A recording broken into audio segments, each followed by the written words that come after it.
गाजियाबाद पहुंचे CM Yogi Adityanath. CM ने data centre की रखी आधारशिला। सीएम ने किया ग्रीन डाटा सेंटर के लिए भूमि पूजन। अखिलेश यादव ने की प्रेस कॉन्फ्रेंस कर बीजेपी पर बोला हमला। कहा बीजेपी सरकार में हो रहा महिलाओं का उत्पीड़न। बिजली दरों की बढ़ोतरी पर सपा का प्रदर्शन। विद्युत वितरण निगम कार्यालय के बाहर किया प्रदर्शन। सपा कार्यकर्ताओं ने जमकर की नारेबाजी। हमीरपुर में बाढ़ से बचाव को लेकर मॉक ड्रिल। बेतवा नदी में आयोजित की गई मॉक ड्रिल। नदी में डूबते युवक को सुरक्षित बचाया गया। नमस्कार, आप देख रहे हैं आज की खबर और मैं हूं आपके साथ आकांक्षा यादव। वक्त हो चुका है यूपी बुलेटिन का, तो चलिए जान लेते हैं उत्तर प्रदेश से जुड़ी बड़ी खबरों को। सेंट्रल इलेक्ट्रॉनिक्स लिमिटेड के 91वें स्थापना दिवस के मौके पर गाजियाबाद पहुंचे उत्तर प्रदेश के मुख्यमंत्री योगी आदित्यनाथ ने CEL में बनने वाले ग्रीन डेटा सेंटर के लिए विधि विधान से पूजा कर भूमि पूजन किया। जहां मुख्यमंत्री ने गाजियाबाद में डेटा सेंटर की आधारशिला रखी। इसके बाद CEL के अध्यक्ष चेतन प्रकाश जैन ने डाटा सेंटर की मॉडल को दिखाते हुए उसकी विशेषताओं और बारीकियों के बारे में मुख्यमंत्री को जानकारी दी। बता दें, डाटा सेंटर के उद्घाटन कार्यक्रम में सीएम योगी ने कहा कि प्रधानमंत्री नरेंद्र मोदी ने सभी भारतीयों को 2047 का लक्ष्य दिया कि जब भारत आजादी का शताब्दी वर्ष मना रहा होगा तब हम कैसा भारत चाहते हैं। भारत कैसा होगा? भारत लाचार भारत ना हो, भारत दुनिया के सामने अभावग्रस्त ना हो, भारत आत्मनिर्भर हो, विकसित भारत हो और विकसित भारत का रास्ता इस प्रकार के संस्थानों से होकर जाता है। सीएम ने और क्या कुछ कहा, आइए सुनते हैं। प्रधानमंत्री मोदी जी ने पूरे भारतवासियों के सामने 2047 का एक लक्ष्य दिया। जब ये देश अपनी आजादी का शताब्दी महोत्सव मना रहा होगा, कैसा भारत हमें चाहिए, कैसा भारत हो। वह भारत लाचार भारत न हो, वह भारत दुनिया के सामने अभाव से ग्रस्त भारत न हो, वह भारत आत्मनिर्भर भारत हो, विकसित भारत हो और विकसित भारत की राह जाती है इस प्रकार की मिनी रत्न और रत्न संस्थाओं के माध्यम से, जो CEL ने अपनी एक सक्सेस स्टोरी के माध्यम से पिछले 10-11 वर्ष के अंदर इस इन्वेस्टमेंट को धता बताते हुए, उसको नकारते हुए आज अपने आप को एक लाभांश कंपनी के रूप में प्रस्तुत किया है। आज राजधानी लखनऊ में समाजवादी पार्टी के राष्ट्रीय अध्यक्ष अखिलेश यादव ने प्रेस कॉन्फ्रेंस की। जहां प्रेस कॉन्फ्रेंस करते हुए अखिलेश यादव ने बीजेपी पर हमला बोलते हुए कहा कि जो लोग पिछले 9 सालों में जीरो टॉलरेंस, न्याय दिलाने और सबका साथ सबका विकास की बात कर रहे थे, उनकी सरकार में ही महिलाओं पर सबसे ज्यादा उत्पीड़न हो रहा है। सरकारी आंकड़े बताते हैं कि अगर दलितों पर सबसे ज्यादा अत्याचार कहीं हो रहा है तो वो उत्तर प्रदेश में है। मनोबल वहीं से बढ़ता है, सरकार से बढ़ाया जाता है। जो मनोबल है वो सरकार से ही बढ़ाया जाता है। इसीलिए समय समय पर हम लोग सुनते हैं और अखबारों में पढ़ने को मिलता है, पार्टी के संगठन के माध्यम से जानकारी होती है कि कितना अन्याय ज़मीन पर हो रहा है। अगर कोई बारात लेकर के निकलना चाहता है, दूल्हा घोड़े पे बैठ कर के जाना चाहता है, अगर कोई नई शादी में चप्पल पहन करके किसी घर के सामने से निकलता है तो अन्याय की सब सीमा लांघ जाते हैं। और लगातार 9 सालों में जो लोग जीरो टॉलरेंस की बात कर रहे थे, न्याय देने की बात कर रहे थे, सबका साथ सबका विकास की बात कर रहे थे, उन्हीं की सरकार में महिलाओं पर सबसे ज्यादा उत्पीड़न हो रहा है। और सरकार के ये आंकड़े बताते हैं कि दलितों पर सबसे ज्यादा अगर कहीं पर अन्याय हो रहा है तो वो उत्तर प्रदेश में हो रहा है। खबर वाराणसी से है, जहां बिजली निजीकरण और दामों में बढ़ोतरी के विरोध में सपा ने पूर्वांचल विद्युत वितरण निगम के कार्यालय के बाहर जोरदार प्रदर्शन किया। बता दें, जनता त्रस्त सरकार मस्त जैसे स्लोगन लिखे तख्तियों के साथ भारी संख्या में सपाइयों का प्रदर्शन देखने को मिला, जहां सपा कार्यकर्ताओं द्वारा जमकर नारेबाजी की गई। वहीं इस दौरान सपाइयों ने मांग करते हुए कहा कि बिजली के दर की बढ़ोतरी ना हो और निजीकरण को रोका जाए। ये प्रदर्शन और ज्ञापन देने का है इसलिए क्योंकि बिजली का दाम इतना बढ़ रहा है, बढ़ाने जा रहे हैं, बिजली विभाग को निजीकरण कराने जा रहे हैं, बुनकरों को मतलब रेट उनका फ्लैट रेट नहीं दे रहे हैं, उनको बढ़ाने जा रहे हैं। तो ये सब जो वो है, आम आदमी का स्मार्ट मीटर लगा के आम आदमी को प्रताड़ित किया जा रहा है। इस सब के विरोध में आज समाजवादी पार्टी के लोग, हम लोग पत्रक और ज्ञापन देने आए हैं। आज हम लोग तो मतलब आंदोलन का आह्वान नहीं किए हैं, मगर एक चीज है कि जो जिस तरीके से इन लोगों का बर्ताव है वो अच्छा नहीं है, सही नहीं है। यूपी के हमीरपुर में बाढ़ से बचाव को लेकर मॉक ड्रिल कराया गया, जिसमें बेतवा नदी में डूब रहे युवक को सुरक्षित बाहर निकाला गया और बाढ़ जैसी स्थिति में बचाव कार्यों को लेकर अभ्यास भी कराया गया। बता दें, बेतवा नदी में हो रही मॉक ड्रिल को देखने के लिए वहां लोगों की भीड़ इकट्ठा हो गई। वहीं जिला प्रशासन के अधिकारियों की देखरेख में कानपुर से आई टीम ने मॉक ड्रिल कराया। यूपी के बुलंदशहर में कांवड़ यात्रा और मुहर्रम को लेकर जिला प्रशासन की तैयारियां पूरी हो गई हैं और जिला प्रशासन ने अपील की है कि सभी त्योहारों को शांतिपूर्ण ढंग से मनाया जाए और किसी भी आपातकाल स्थिति में प्रशासन को सूचना दी जाए, साथ ही अफवाहों पर ध्यान न दिया जाए। बता दें कि त्योहारों को लेकर 27 जून को पीस कमेटी की बैठक होगी। अभी इस माह और अगले माह में जैसे हम सब जानते हैं कि मुहर्रम और कावड़ का जो पावन त्योहार है वो पड़ रहा है, तो इसके लिए प्रशासन ने जो है पहले से ही अपनी सारी तैयारी कर ली है। हमारे जनपद में जो मुख्य कावड़ मार्ग हैं, उन कावड़ मार्गों की साफ सफाई, वहाँ पे जो अलग अलग प्रकार की सुविधाएं प्रदान की जानी है, उसमें हमने सब लोगों को निर्देशित कर दिया है, जो भी विभाग हैं। और जो हमारा स्वास्थ्य विभाग है, हमारे सड़कों की देखरेख है और जो भी चीज़ें हैं, सबके लिए हम लोगों ने विस्तृत बैठक कर ली है और सब लोगों को हमारे जो एसडीएम और सीईओज हैं स्वयं मार्ग पर भ्रमण करके देखने के लिए भी निर्देशित कर दिया है। तो समस्त प्रकार से हर पहलू को हम लोगों ने देख लिया है और उसके हिसाब से ये मुहर्रम और हमारा जो आने वाला कावड़ भी है, उसमें कहीं किसी भी प्रकार से शिव भक्तों को कोई भी दिक्कत ना है, उसके लिए हम लोग तैयारी करें। इसी तरह की जनता से अपील करें। जी, मैं जनता से अपील करूँ कि बहुत ही महत्वपूर्ण त्यौहार आने वाले हैं, तो उसको पूरे प्रेम से, सौहार्द से मनाया जाए और कभी भी कहीं भी किसी प्रकार का भी इशू है तो प्रशासन बिल्कुल आपके साथ है, हमें सूचना। अगली खबर गोरखपुर से है, जहां बीते दिनों कैंपियरगंज के विधायक की गाड़ी पूर्वांचल एक्सप्रेस मार्ग पर दुर्घटनाग्रस्त हुई थी, जिसमें विधायक के साथ उनका गनर भी घायल हो गया था। वहीं दुर्घटना में विधायक के कंधे में चोट लगी थी, जिसमें वो गंभीर रूप से घायल हो गए थे, इसलिए उन्हें लखनऊ में भर्ती कराया गया था। जानकारी के मुताबिक उनका 26 जून को कंधे का ऑपरेशन होना है, जिसको लेकर कैंपियरगंज के गौरी शंकर मंदिर में कार्यकर्ता और समर्थकों ने रुद्राभिषेक करके उनके अच्छे स्वास्थ्य की कामना की है। यही है कि विधायक जी के लिए हम लोग रुद्राभिषेक कर रहे हैं। उनका ऑपरेशन चल रहा है केके हॉस्पिटल में लखनऊ में, उनका ऑपरेशन चल रहा है और जब तक ऑपरेशन सफल न हो जाएगा तब तक हम लोगों का पूजा निरंतर चलता रहेगा, यही हम लोगों की कामना है। जी, विधानसभा में जगह जगह कार्यकर्ता पूजा कर रहे हैं, मंत्री जी के लिए मनोकामना कर रहे हैं, हम लोग भी पूजा अर्चना कर रहे हैं। इसी तरह से पूरे विधानसभा के लोग पूजा पाठ कर रहे हैं। भोलेनाथ और शंकर और गौरा पार्वती जी से ही कामना कर रहे हैं कि मंत्री स्वस्थ होकर के जनता के बीच पुनः जैसे थे उसी तरह से आकर के फिर से। हम लोग बाबा गौरी शंकर मंदिर में सुबह से ही रुद्राभिषेक का आयोजन किए हैं।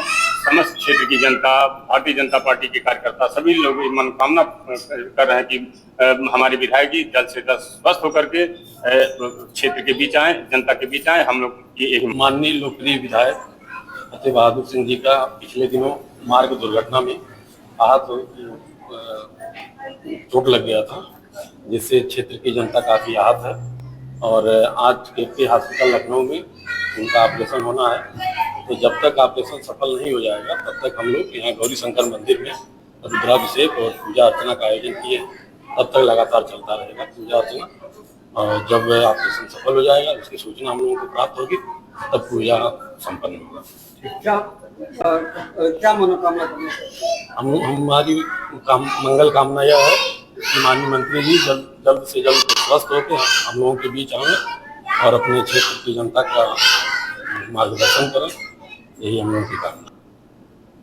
हरदोई पुलिस को बड़ी सफलता हासिल हुई है, जहां पुलिस ने जिला महिला चिकित्सालय से चोरी हुए एक नवजात शिशु को कुछ ही घंटों में बरामद कर लिया है। बता दें, हरदोई के पुलिस अधीक्षक नीरज कुमार जौदौन ने बताया कि गुरुवार सुबह सूचना मिली थी कि करीब 6 दिन का एक बच्चा गायब हो गया है। हमारे सीओ सिटी अंकित मिश्रा ने तत्काल इसको संज्ञान में लिया और पुलिस टीम ने बच्चे को बरामद कर लिया है।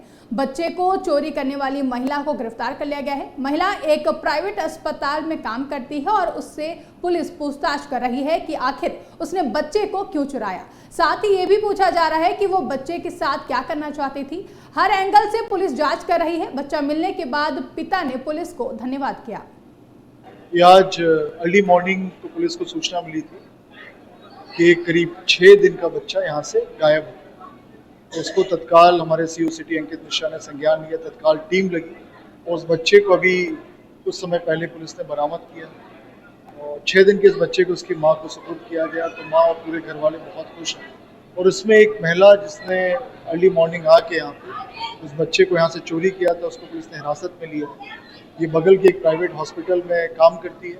इससे पूछताछ की जा रही है कि इसने क्यों बच्चा ये चुराया और उस बच्चे को क्या करना चाहती है।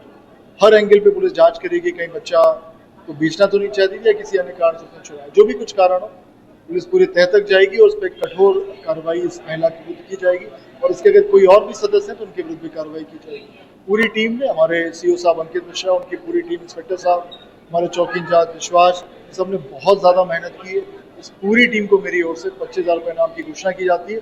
साथ ही साथ लखीमपुर खीरी में बढ़ रही यूरिया की कालाबाजारी को रोकने के लिए व्यापारी और किसानों ने जिला अधिकारी को ज्ञापन सौंपकर नीति निर्धारित की अपील की है। बता दें कि खाद की थोक दरों पर स्पष्ट नीति की मांग को लेकर निर्णय लिया गया है।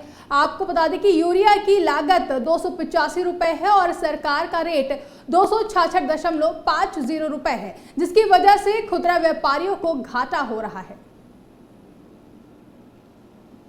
राजधानी लखनऊ में पहली बार एक विशेष क्रिकेट टूर्नामेंट प्रेरणा कप सीजन 1 का आयोजन किया जा रहा है। बता दें, इस आयोजन की पहल अविशा स्पोर्टिंग क्लब लखनऊ ने की है, जिसकी शुरुआत 3 जुलाई से होगी, जो कि कैप्टन मनोज पांडे का शहादत दिवस भी है। जानकारी के मुताबिक टूर्नामेंट में लखनऊ की 29 नामचीन कॉर्पोरेट क्रिकेट टीमें हिस्सा लेंगी। साथ ही भारतीय सेना की एक विशिष्ट टीम भी मैदान में उतरेगी, जिसको लेकर 26 जून को प्रेस कॉन्फ्रेंस आयोजित की गई है, जिसमें सभी टीम के कप्तान मौजूद रहेंगे।